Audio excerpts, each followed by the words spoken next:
शैतान की शाप को अपने माथों पर या अपने हाथों पर लेना, मतलब कि आपने अपनी जिंदगी में शैतान को जगह दे दी है। मतलब कि आपने अपने विरोधी के लिए दरवाजा खोल दिया है कि वो आपकी जिंदगी को प्रभावित करे और आपको अफेक्ट करे, आपको इन्फ्लुएंस करे। और इस संसार में कितने लोगों ने जानते हुए या अनजाने में अपने घर में, अपने परिवार में, अपनी जिंदगियों में शैतान को जगह दे रखी है। तो मैं कुछ चिन्ह, मैं कुछ पॉइंट आज आपके सामने रखना चाहता हूं जिसके साथ आप अपने आप को परख पाएंगे कि हाँ, आपने शैतान को अपनी जिंदगी में जगह दी है या नहीं दी है। सो मेरे प्रिय भाई और बहनों, प्लीज मैं हाथ जोड़कर आपसे रिक्वेस्ट करता हूं, विनती करता हूं कि प्लीज प्लीज प्लीज इस मैसेज को अंत तक जरूर सुने। Please pay close attention to this message और इसे शेयर जरूर करना, क्योंकि मैं जानता हूँ हो सकता है आप में से कई भाई बहन ऐसे हों जिन्होंने जाने अनजाने में शैतान को अपनी ज़िंदगी में जगह दे रखी है। और इस वीडियो को देखने के बाद, इस मैसेज को अंत तक देखने के बाद, इन सारे चिन्हों को जिनके बारे में हम बात करने वाले हैं जानने के बाद, आप उन सारे अनगॉडली इन्फ्लुएंस को, उस सारे शैतान के प्रभावों को अपनी ज़िंदगी से हटा पाएंगे, मुड़कर वापस आएंगे सच्चे विश्वास पर, खुदा के वचनों पर। सो प्लीज़ अगर आप सब्सक्राइब नहीं किया, चैनल को सब्सक्राइब जरूर कर दें ताकि आने वाले ऐसे ही और वीडियोस आपको मिल सकें। तो सबसे पहला चिन्ह कि आपने शैतान को जगह दे रखी है अपनी ज़िंदगी में, वो है कि जब आप अपने कानों की खुजली मिटाना चाहते हैं, जब आप सच्चाई को सुन नहीं सकते, जब आप सच्चाई को सहन नहीं कर सकते, और जब आप सच्चा सुसमाचार जिसमें कोई मिलावट नहीं है आप सुन नहीं सकते, तो आपको सावधान होने की जरूरत है। दूसरा तिमुथियुस अध्याय 4 और उसके वचन 1 में यूं लिखा है, परमेश्वर का वचन हमें कहता है पवित्र आत्मा की इंस्पायरेशन में कि परमेश्वर और मसीह यीशु को गवाह करके जो जीवितों और मरे हुओं का न्याय करेगा, उसे और उसके प्रकट होने और राज्य की सुधि दिलाकर मैं तुझे आदेश देता हूँ, वचन 2, कि तू वचन का प्रचार कर, समय और असमय तैयार रहे, सब प्रकार की सहनशीलता और शिक्षा के साथ उलाहना दे और डांट और समझा, वचन 3, क्योंकि ऐसा समय आएगा कि लोग खरा उपदेश ना सह सकेंगे, पर कानों की खुजली के कारण अपनी अभिलाषाओं के अनुसार अपने लिए बहुत सारे उपदेशक बटोर लेंगे, वचन 4, और अपने कान सत्य से फेर कर, सच्चाई से फेर कर कथा कहानियों पर लगाएंगे। वचन कहता है कि वो समय आएगा। और आज जब मैं देखता हूँ सुसमाचार प्रचारकों को, आज जब मैं देखता हूँ हमारे मसीह भाई बहनों के कान किन चीज़ों की तरफ मुड़ चुके हैं, तो सच में मैं ये कह सकता हूँ कि वो समय आ चुका है जिनकी बात पवित्र वचनों ने कही थी कि समय आने वाला है कि जहाँ लोग वचन की सही शिक्षा को, सच्चे सिद्धांतों को, बाइबल की साउंड डॉक्ट्रिन को, होलसम गॉस्पल, जो संपूर्ण गॉस्पल है जिसमें मिलावट नहीं है, उसको नहीं सुनना चाहते हैं, उसको नहीं सुनते हैं, उसको सहन ही नहीं कर सकते हैं। लोग आज उन्हीं मैसेज को सुनना चाहते हैं, उन्हीं मैसेज को शेयर करते हैं जो बात करता है सिर्फ इस दुनिया में खुशी की, आनंद की और जीत की, प्रॉस्पेरिटी की, हेल्थ और वेल्थ की। इस महीने में, इस साल में आपकी ज़िंदगी में ब्रेक थ्रू आने वाला है, आपका बिजनेस ग्रो होने वाला है। ऐसे प्रचार की तरफ लोगों के कानों का झुकाव हो चुका है। और सच्चा सुसमाचार जो बात करता है अपने आप का इनकार करने की, सच्चा सुसमाचार जो बात करता है मसीह यीशु की क्रूस को उठाने की, सच्चा सुसमाचार जो बात करता है पाप के ऊपर जयवंत होने की, सच्चा सुसमाचार जो बात करता है क्रूस उठाकर चलने की, सच्चा सुसमाचार जो बात करता है कि आपकी ज़िंदगी में बदलाव जरूरी है, मन फिराव जरूरी है, वो सुसमाचार लोगों को नहीं चाहिए। वो सुसमाचार लोगों ने त्याग दिया है, वो यीशु लोगों को पसंद नहीं है। जब शैतान ने आपकी ज़िंदगी में जगह ले ली है तो आप कंफर्टेबल होंगे, आपको अच्छा लगेगा। जो प्रचार बात करता है प्रॉस्पेरिटी की, जो प्रचार बात करता है हेल्थ और वेल्थ की, जो प्रचार बात करता है इस संसार में आपको मिलने वाली सारी आशीषों की, ऐसे सुसमाचार की तरफ आपका झुकाव हो जाएगा कि परमेश्वर आपके लिए कुछ बहुत बड़ा करने जा रहा है, परमेश्वर आपकी ज़िंदगी में बहुत बड़ी आशीष को लेकर आ रहा है, आपकी ज़िंदगी में एक बहुत बड़ा ब्रेक थ्रू आ रहा है। नेक्स्ट ब्लेसिंग, आपकी बड़ी आशीष रास्ते पर है, आने वाली है। इस सप्ताह एक बड़ी आशीष आपको मिलने वाली है। और ऐसे लोग जो इस प्रचार की तरफ झुकते हैं, वो नम्रता के बारे में सीखना नहीं चाहेंगे, वो मसीह यीशु की सेवा करने के बारे में सीखना नहीं चाहेंगे। वो सुसमाचार को लोगों तक पहुंचाने के बारे में सीखना नहीं चाहेंगे। एवेंजलिज्म के बारे में सीखना नहीं चाहेंगे। इसकी बजाय वो चाहते हैं कि उन्हें ऊंचा उठाया जाए। इसकी बजाय वो चाहते हैं कि हमारे लिए सब कुछ हो जाए जो हम चाहते हैं। वो चाहते हैं कि उनकी इच्छाएं पूरी हो। वो चाहते हैं कि जो गोल उनके हैं, जो निशाने उनके हैं, वो सब पूरे हो जाएं। और फिर वो इस तलाश में उन पास्टर्स को ढूंढेंगे जो उन्हें ये सारी बातें दे। ऐसे चर्चेस की तरफ भागेंगे जो इन सारी चीज़ों को देने का वायदा करें। बाइबल की भाषा में कहें कि अपने कानों की खुजली मिटाने वाले प्रचारकों को, चर्चेस को वो ढूंढ लेंगे और सच्चाई से अपने कानों को फिराकर कथा कहानियों पर मन लगा लेंगे। दूसरा चिन्ह कि आपने अपनी जिंदगी में शैतान को जगह दे दी है, वो ये है कि जब आप परमेश्वर की बातों और परमेश्वर के कामों में रुचि को यानी इंटरेस्ट को खो दें। प्रकाशित वाक्य के 7 चर्चेस को जो खत लिखे गए, उन सारे खतों में से एक जो पहला खत लिखा गया वो लिखा गया था इफिसियों के चर्च को। और इस इफिसियों के चर्च की कंडीशन को, हालात को देखकर प्रभु यीशु क्या प्रतिक्रिया देते हैं, क्या रिस्पॉन्स देते हैं, वो सच में देखने लायक है।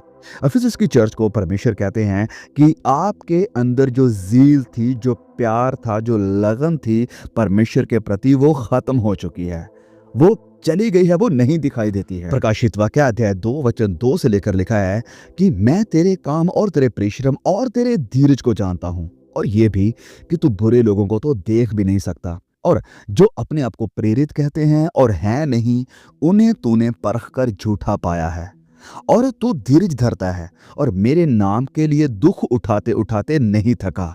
ओह, क्या क्वालिटीज हैं इस चर्च की। आज अगर ऐसा चर्च हमें देखने को मिले तो सच में हम कहेंगे कि ये कितना बढ़िया चर्च है, ऐसा चर्च हर कोई होना चाहिए। लेकिन आगे देखें, पर मुझे तेरे विरुद्ध ये कहना है, एक प्रॉब्लम है जिसके साथ तुझे डील करना जरूरी है। हाँ, तो झूठे प्रचारकों को परख रहा है, झूठे प्रेरितों को परख रहा है, अच्छी बात है, धीरज भी उठा रहा है, दुखों को भी उठा रहा है, पर एक बात है, एक चीज की कमी है तेरे अंदर कि तूने अपना पहला साफ प्रेम छोड़ दिया है। इसलिए स्मरण कर कि तू कहां से गिरा है और मन फिरा। तुझे रिपेंट करने की जरूरत है। भले तो बढ़िया चर्च है, लेकिन तुझे जरूरत है कि तू मन फिराए, पश्चाताप करे और पहले के समान काम कर।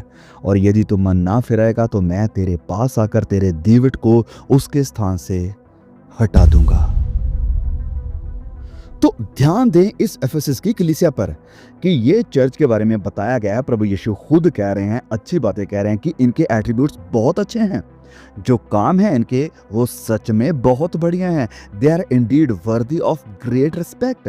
बड़ी तारीफ है इनकी, अच्छी बात है, आदर करते हैं इन सारी चीजों का जो आपके अंदर है, जो क्वालिटीज आपके अंदर है, अच्छी चीजें हैं। और यहां से हमें सीखने को मिलता है कि एक मसीही, एक विश्वासी, एक अच्छा मसीही विश्वासी हो सकता है, चर्च में जाने वाला हो सकता है, बहुत सारी अच्छी क्वालिटीज उसके अंदर हो सकती हैं, लेकिन ऐसा भी मुमकिन है कि उसके अंदर परमेश्वर के प्रति जो प्यार, जो ज़ील, जो लगन, वो खत्म हो चुकी हो सकता है वो ना हो।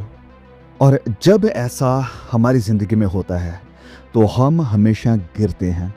हम परमेश्वर और उसके कामों और उसके लोगों के साथ अफेक्शन को छोड़कर हम बुरी चीज़ों, बुरी संगति, गलत एंटरटेनमेंट, गलत चीज़ों की तरफ अफेक्शन अपने ग्रो कर लेते हैं, अपने अफेक्शंस को पालना शुरू कर देते हैं। पवित्रताई, पाकीज़गी, धार्मिकता के पीछे भागने के बजाय पाप के पीछे भागने लगते हैं। पाप अच्छा लगने लगता है।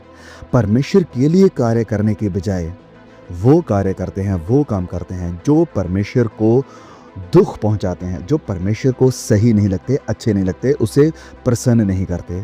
और एफेसस की कलीसिया की तरह परमेश्वर चाहते हैं कि हम मन फिराएं। यस, अगर आप क्रिश्चियन हैं तो यू नीड टू रिपेंट। आपको मन फिराने की जरूरत है। परमेश्वर चाहते हैं कि वो प्यार, वो लगन, वो चाहत जो आपके अंदर पहले थी, वो अब भी होनी चाहिए, वो जिंदा रहनी चाहिए। आज ज़रूरत है कि आप अपने हार्ट का, हृदय का चेकअप करें कि क्या आपने परमेश्वर के प्रति जो प्यार है कहीं उसे खो तो नहीं दिया है। परमेश्वर की बातों, परमेश्वर के कामों के प्रति जो लगन, जो चाहत, जो प्यार था, कहीं उसे खो तो नहीं दिया है। क्या प्रार्थना करना, परमेश्वर के वचनों को पढ़ना, उसके साथ समय व्यतीत करना, परमेश्वर के लोगों के साथ संगति करना, खुदा के लोगों के साथ बैठना, क्या आपको अब एक्साइटेड नहीं लगता है? क्या आपको बोरिंग लगता है? तो आपको यस, मैं फिर से कह रहा हूँ, मन फिराने की ज़रूरत है। मेरी इस बात को ध्यान से सुने। परमेश्वर इफिसियों की कलीसिया से प्यार करते थे, इसलिए परमेश्वर उन्हें दोबारा समय दे रहे हैं, मौका दे रहे हैं कि मन फिरा लें, मुड़ आए वापस। आपको भी प्रभु प्यार करते हैं। यस, आपसे वो प्यार करते हैं, इस कारण वो बार बार आपको चेतावनी दे रहे हैं, मौका दे रहे हैं, आपको सावधान कर रहे हैं, सतर्क कर रहे हैं कि प्लीज़ वापस आ जाओ, घर वापस आ जाओ, मन फिरो, मैं चाहता हूँ तुम्हें, प्लीज़ कम बैक। ओके, तो तीसरा चिन्ह है अंदरूनी चिन्ह, इट्स इंटरनल। ये एक ऐसा चिन्ह है जो हमें लूसीफर की जिंदगी में भी दिखाई देता था जब लूसीफर स्वर्ग में था। और यस, मैं बात कर रहा हूँ प्राइड यानी घमंड की, जो हमारे हृदय में, हमारे मन में हो सकता है। ये जो प्राइड है थ्रू आउट द बाइबल, पूरी बाइबल में हमें देखने को मिलता है। It's a common theme in the scriptures, पवित्र वचनों में ये एक ऐसा थीम है, एक ऐसी चीज है जो हमें शुरुआत से लेकर आखिर तक देखने को मिलता है। और इसके खतरे क्या हैं, इसका नतीजा क्या है, वो भी हमें बताया गया है। और ये हमारे लिए बहुत ही सही होगा, हमारे भले के लिए होगा कि हम चेतावनियों की तरफ ध्यान। प्रोवर्ब्स, नीति वचन 16:18 में यूं लिखा है कि विनाश से पहले गर्व आता है और ठोकर खाने से पहले घमंड आता है। और आगे चैप्टर 29 वर्स 23 में लिखा है कि मनुष्य को गर्व के कारण नीचा देखना पड़ता है। आई थिंक सही ट्रांसलेशन इसकी ये नहीं है, क्योंकि इंग्लिश में लिखा है the pride of a man will make him low, कि मनुष्य का जो घमंड है, जो गर्व है, वो उसे नीचा दिखा देगा, उसे नीचा कर देगा। परंतु नम्र आत्मा वाला महिमा का अधिकारी होगा। But the one with the lowly spirit will grasp honour.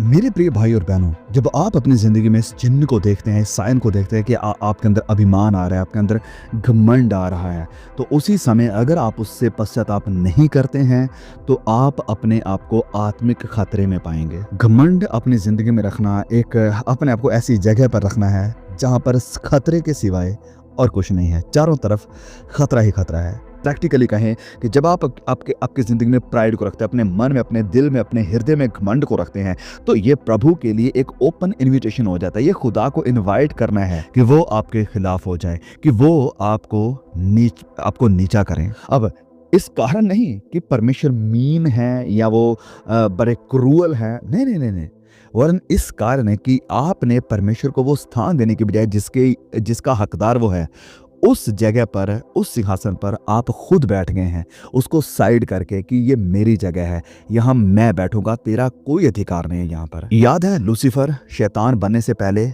उसके अंदर भी यही चीज आई थी और यही विचार आया था। ये सारी घटनाएं जो हमें देखने को मिलती है और बहुत सारी चेतावनियां हमें बाइबल में देखने को मिलती है घमंड के खिलाफ, अभिमान के खिलाफ।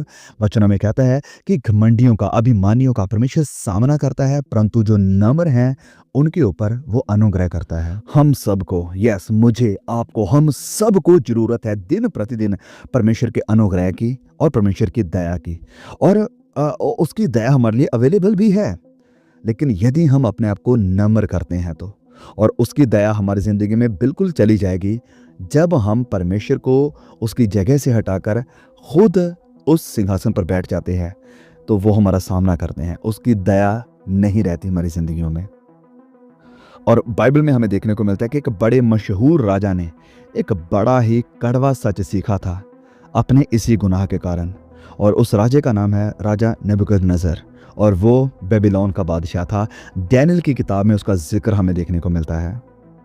जब हम पढ़ते हैं डैनियल अध्याय 4 उसके वचन 28 से लेकर 33 तक को जब आप पढ़ोगे तो हमें पता चलता है कि नेबुकदनेस्सर एक ऐसा लेसन सीखता है कि प्राइडफुल आत्मा का होना, एक घमंडी आत्मा को रखना आपको बहुत बड़े खतरे में डाल सकता है।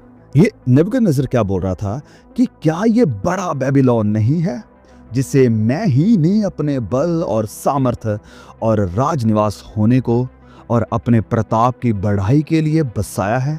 अपने प्रताप की बढ़ाई के लिए बोल रहा, मैंने इसे बनाया है। राजा नेबुकदनेस्सर को ऐसे महसूस हो रहा था, ऐसे लगता था कि जैसे वो इस दुनिया के लिए एक बहुत बड़ी आशीष है, या मेरा इस दुनिया में होना लोगों के लिए एक सौभाग्य की बात है। वो मन ही मन अपनी बातों में ये कह रहा है कि मैं ही ने इस बड़े महान बेबीलोन की रचना करी है, मैंने इसे बनाया है। वो कह रहा है कि ये सारी चीजें मेरे द्वारा बनाई गई है, मेरी ही महिमा के लिए है, मेरी सर्विस के लिए। वो इस विचार को बिल्कुल भी नहीं जानता है, बिल्कुल भी नहीं मानता है कि सारे रूलर, सारे अधिकारी, सारे हाकिमों को बनाने वाला, ठहराने वाला और हटाने वाला परमेश्वर है। तो हर एक अचीवमेंट जो हम हासिल करते हैं वो इसी कारण हुई है क्योंकि परमेश्वर ने इसे होने दिया है, क्योंकि परमेश्वर ने हमें आशीषित किया है। और जैसे ही राजा नबूकदनेस्सर के मुंह से ये शब्द निकले, ये बातें निकली, तो परमेश्वर को आना पड़ा। परमेश्वर ने उसके सारे अधिकार को ले लिया, सारी महिमा उससे छीन ली,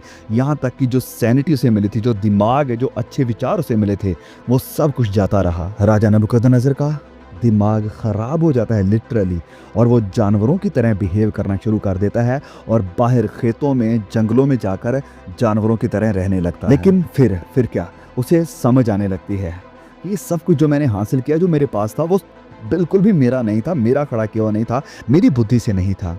और फिर वो पश्चाताप करता है और सच्चे और एकमात्र परमेश्वर की महिमा करना, पूजा करना, वर्शिप करना शुरू करता है। अपने घमंड के कारण, अभिमान के कारण राजा नबूकदनेस्सर ने अपने परिवार को, अपने अच्छे स्वास्थ्य को और अपने सारे प्रताप को, सारे राज्य को खो दिया था।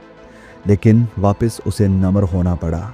जब आपकी ज़िंदगी में, जब लोगों की ज़िंदगी में घमंड आ जाता है तो बहुत बड़ा रिस्क रहता है कि वो सब कुछ को खो देंगे। बहुत सारी चीज़ें, बहुत सारे लोग उनकी ज़िंदगियों से चले जाएंगे घमंड के कारण।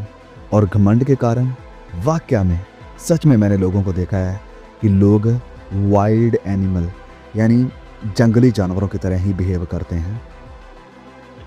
सो मेरे प्रिय भाई और बहनों, जो कुछ भी आप हैं, जो कुछ भी आपने हासिल किया है, ये सब प्रभु की दया से है, प्रभु के अनुग्रह से हैं।